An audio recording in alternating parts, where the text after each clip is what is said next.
The angel of the Lord.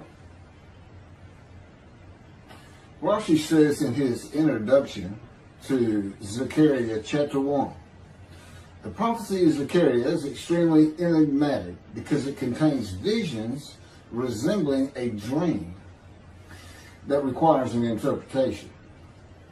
We cannot ascertain the truth of its interpretation until the teacher of righteousness comes.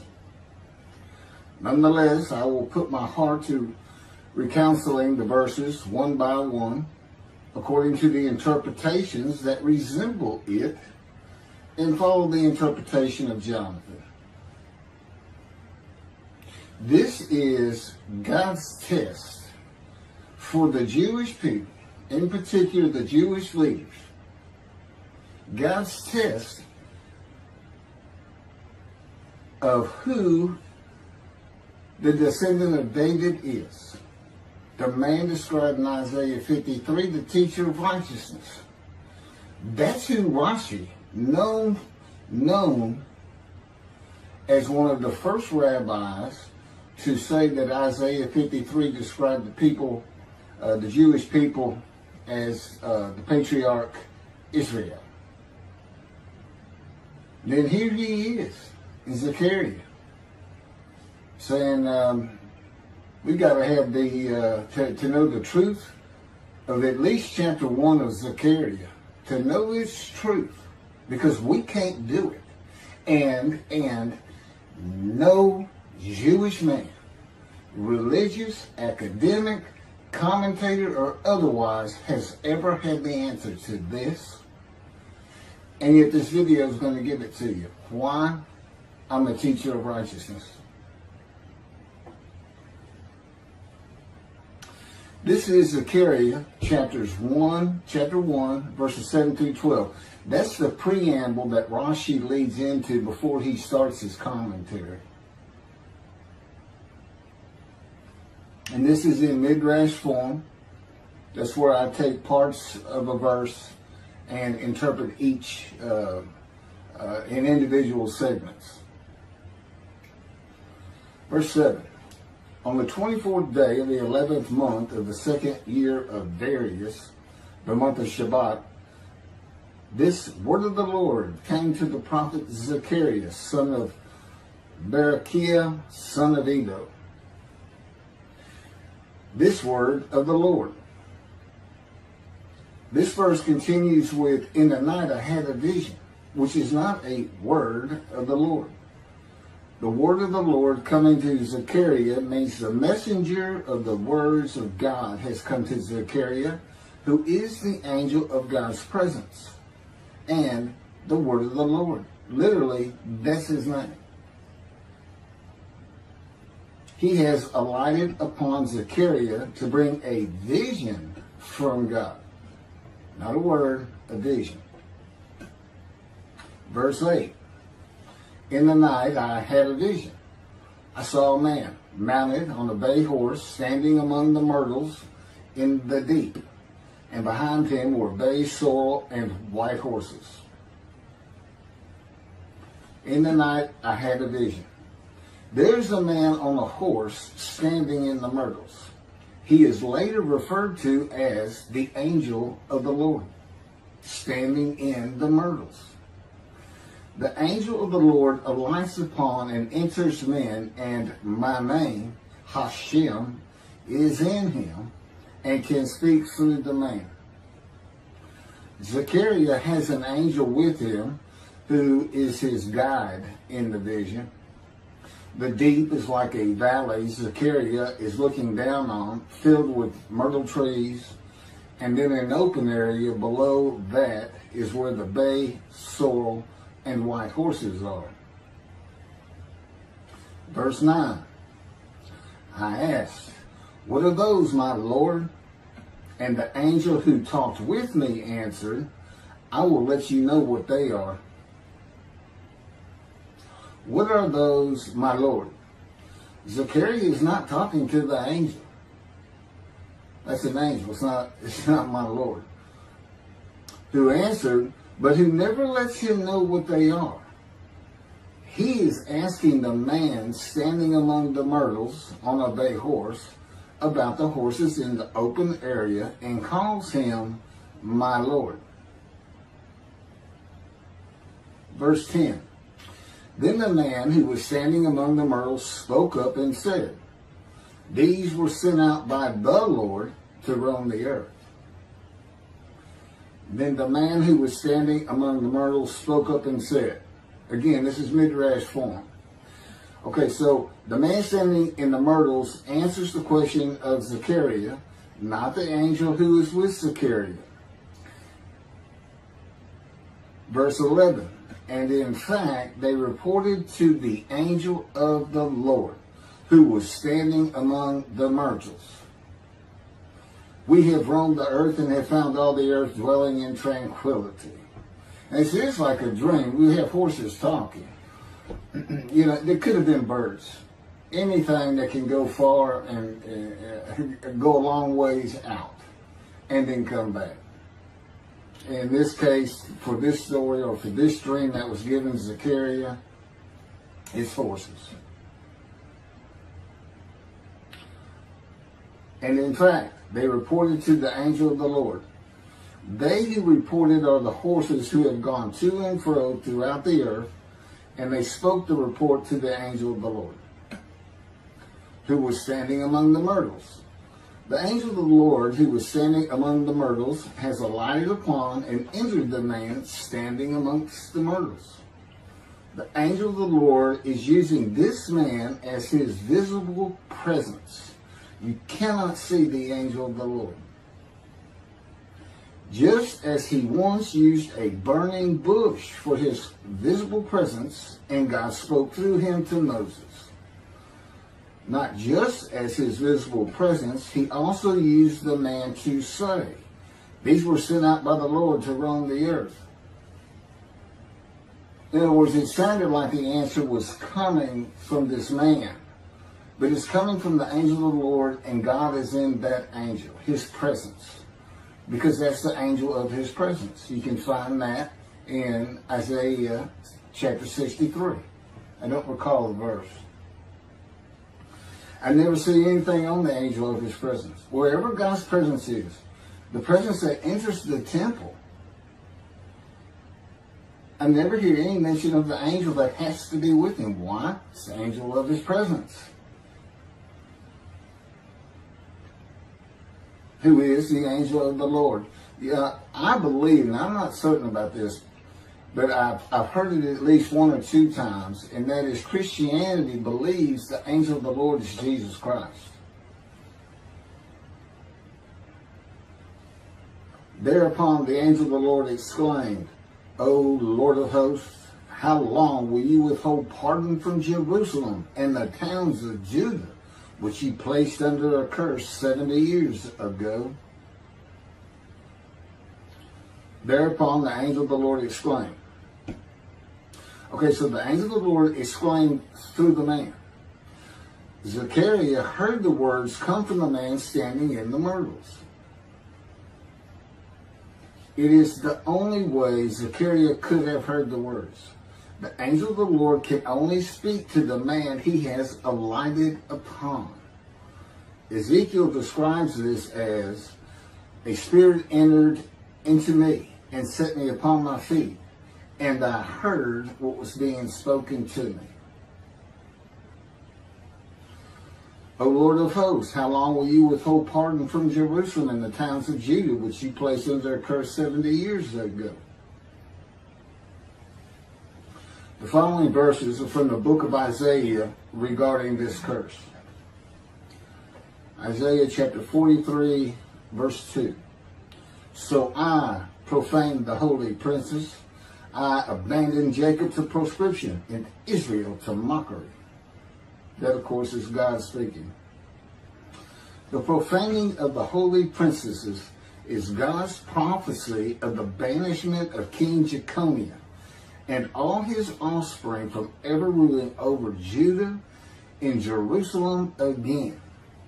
The line of the kings of Judah ended. The line described king by king in the first book of the New Testament of Christianity. the line of Jesus. The abandonment and mockery are God's prophecy that the northern kingdom and the southern kingdom of the Israelites would be defeated and deported from the promised land. Isaiah witnessed the deportation of the northern kingdom, but the deportations of the southern kingdom were many years after his death. This is chapter 43, verses 5 through 7. Fear not, for I am with you. I will bring your folk from the east, will gather you out of the west. I will say to the north, give back, and to the south, do not withhold. Bring my sons from afar, and my daughters from the end of the earth, all who are linked to my name, who I have created, formed, and made for my glory. Okay, this is God's prophecy that all the tribes of Israel would return from the Assyrian deportations of the tribes east of the river Jordan that were Reuben, Gad, and the half tribe of Manasseh, and all the tribes of the northern kingdom deported by Assyria, defeated and deported, and the Babylonian deportations of the southern kingdom. It is a prophecy that is specific to the Assyrian Babylonian exiles. This prophecy was fulfilled according to the books of Ezra and Nehemiah and their account of all 13 tribes returning to the southern kingdom of the lands of Benjamin and Judah. Jerusalem is within the lands of Benjamin, and his lands are considered part of the kingdom of Judah, since that is where the kings of Judah rule from. 10 tribes being lost and not returning is a myth. When the 7th month arrived, the Israelites being settled in their towns, the entire people assembled as one man in Jerusalem, as the man Israel, all of them. When the people Israel gather as one man, it is all 12 tribes who were allotted lots of the promised land, and the Levites, they did not receive a portion. They were allowed to go from lot to lot, tribe to tribe, and everybody was supposed to take care of them. The Levites, that would be Levi, the son Levi, the priestly tribe without an allotment of the promised lands.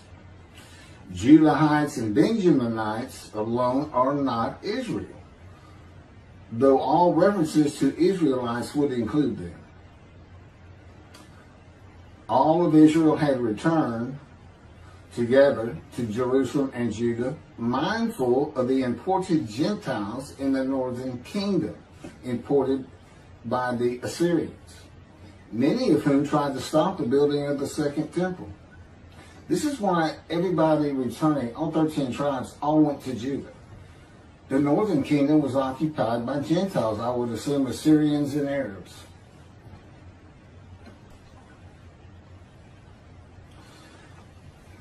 This is 1 Chronicles chapter 9, verses 2 and 3. The first to settle in their towns on their property were Israelites, priests, Levites, and temple servants, while some of the Judahites and some of the Benjamites and some of the Ephraimites and Manassesites settled in Jerusalem. That would be Ephraim and Manasseh. Manasseh was such a large tribe, it had to be broken in. It was broken in two. Half of it set up their allotment was east of the river Jordan by about where Edom would be. And well, that was the tribe of Gad. Not Edom, Gilead, where the Tishbite, Elijah, the Gentile, was an inhabitant. Ramoth Gilead. Manassites, Ephraimites, and Judahites were the tribes with the largest allotment of the lands of Abraham, and Jerusalem is in the lands of the Benjamites. Those are who just got mentioned. The 3 largest lot owners. Okay, Benjamin, that's where Jerusalem is. He's important. And of course the priests, the Levites. So Ephraim and Manasseh were not lost tribes, as many believe from writings outside of the Bible. There never were lost tribes according to the Bible. Okay, so all 13 tribes returned and settled in new towns. The accounts of the deportations indicate there was not much left of the old towns. There is no account of how the new towns were settled, though it is unlikely it was based on prior ownership. The exile lasted too long for the deported owners to still be alive, and the tribes of the northern kingdom had to build new towns to live in. It also says the Levites settled in on their lands. So everybody had to pick and choose, and I'm sure the strong and wealthy got the best places, and again, many just settled in Jerusalem. Okay, this is Isaiah chapter 43, verse 14. Thus said the Lord, your Redeemer, the Holy One of Israel, for your sake I send to Babylon. I will bring down all her bars, and the Chaldeans shall raise their voice in lamentation. This is God's prophecy that Assyria would be conquered by the Babylonians, who were defeated by the Chaldeans. But they actually go back and forth and actually became somewhat intermingled, Chaldeans and Babylonians. And that he would raise up the Gentile anointed king Cyrus of Persia to conquer them, to clear the way for all the tribes to return. That's how he cleared the way to the desert or made rivers for them. Basically, he got Cyrus to release them. Chapter 43, verse 25. And I never hear anything about this. It is I who, for my own sake, wipe your transgressions away and remember your sins no more. Okay, this is God doing, and he says this, something new. I'm going to do something new for the Israelites. This story repeats with the new covenant that includes sin forgiveness of the Jewish people that arise with Elijah and the angel of the covenant after the exiles of the Roman dispersal return to the land of Israel in a time to come. That's from Jeremiah chapter 31. The Jewish people have returned from the Roman dispersal of them throughout the world, the diaspora, which means outside of the promised land, outside of Israel, to a land that lay desolate for more than 2,000 years until after the Holocaust, and they created the state of Israel in 1948. 70 years later, and that's funny too, because they talk about a curse of 70 years. That 70 years, I believe, just applies to the last of 3 deportations of Judah and the defeat by the Babylonians, because the northern kingdom had been defeated and deported long before that, and the first to be defeated and taken to the lands of Assyria was Gad, the half tribe of Manasseh, the lands east of the river Jordan. 70 years later, the land blooms again, and Jerusalem has been rebuilt as a great city, larger than it was in ancient times, according to God's words in Jeremiah 31. The time to come to deliver the new covenant with sin forgiveness is here. That's very important for the interpretation of at least chapter 1 of Zechariah. That means the angel of the covenant that you desire of Malachi 3 is on his way, followed by God and the messenger Elijah. And when God's third temple is built, he will return to it suddenly. This is the day of the Lord. That's Malachi chapter 3. Now, Zechariah is in Jerusalem, and the construction on the second temple is about to begin. Isaiah has written God's words of sin forgiveness, which would have removed the curse long before this, when they were returning, when the remnant of the 13 tribes was returning. And the angel of the Lord proclaims, O Lord of hosts, how long will you withhold pardon from Jerusalem and the towns of Judah, which you placed under a curse 70 years ago? Okay, this vision of Zechariah and the words of the angel of the Lord through the man standing in the myrtles regarding the curse 70 years ago is to make Zechariah think and try to understand why the angel of the Lord would say this. From his perspective, the curse was lifted. He was back in Jerusalem with all the tribes preparing to build the second temple. The vision is for Zechariah to find out how and when the curse was lifted.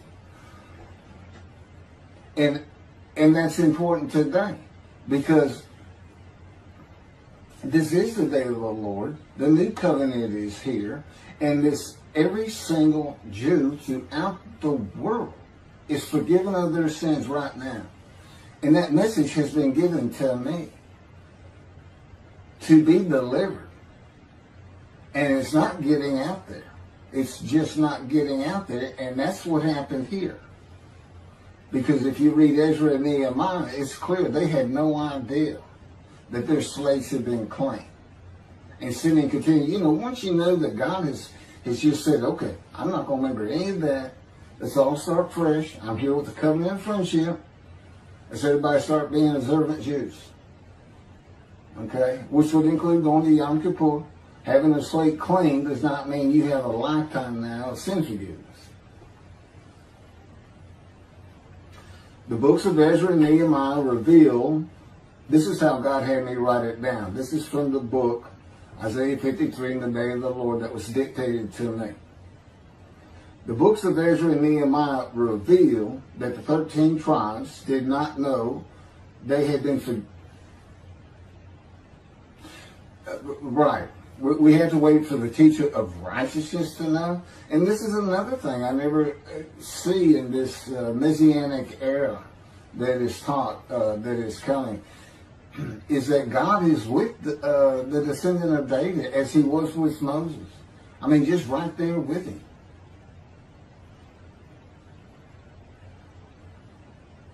The books of Ezra and Nehemiah reveal that the 13 tribes did not know they had been forgiven of their sins to be a holy seed in the building of the second temple. If people know they have been forgiven and have a clean slate from past transgressions against God and his laws, they are more likely to stop their sinful ways and abide by his laws in the future. The scroll of Isaiah needs to be found and interpreted by Zechariah and the religious leaders so they will know of God's forgiveness of their sins. God will be returning before the temple is built. That will be the third temple, to test the devotion of his righteous servant and make him suitable for his purpose, which might prosper. That includes the building of the third temple. This would begin when his spirit alights upon the anointed one, Moshiach. His presence with his righteous servant will be necessary for the temple to be rebuilt. Islam will not freely hand over their third most holy site to Israel and abandon the Dome of the Rock Mosque, a mosque that sits on the Temple Mount purchased by King David for God, the most holy site of the Jewish people. With God is the angel of his presence who is already on the way. You want me to skip that? Okay, this has been covered in other videos more than once.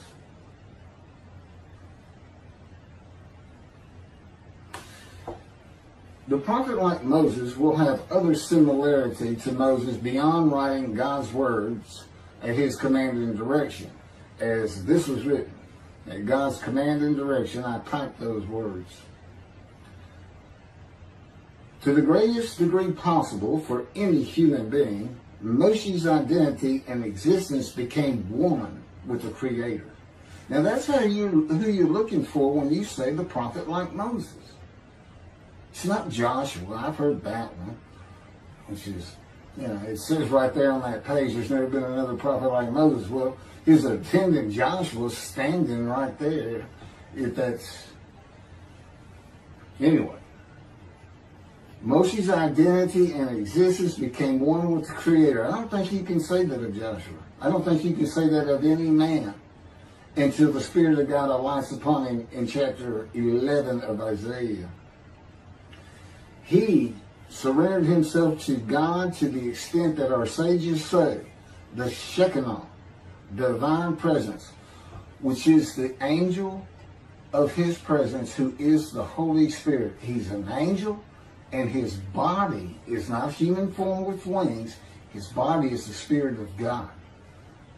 Wherever God is, his Spirit is. Wherever his presence is, the angel of his presence is. They're always together.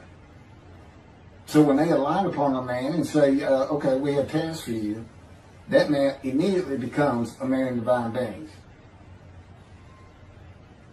And that's the Shekinah. That's the Spirit of God and the presence of God entering into the temple, which would include the angel of his presence. The Shekinah spoke through Moshe's throat. As I have mentioned, God can speak through me. You're only going to know it, just like with the man standing in the myrtles, by the words that are spoken. Okay? Because it's my voice. But it's not me. I can tell the difference. You can't, other than those would be how God would state it. And you can, if you watch closely, you can see it happen in all these videos. I mean, for the most part. Where God just, he just throws out a sentence or two. And I just keep going, I let him get done, and I just pick up from there. We've been working on this for over 13 years. That's from the Zohar, Volume 3, page 232A. And then it says, i.e., he was God's veritable mouthpiece on this earth.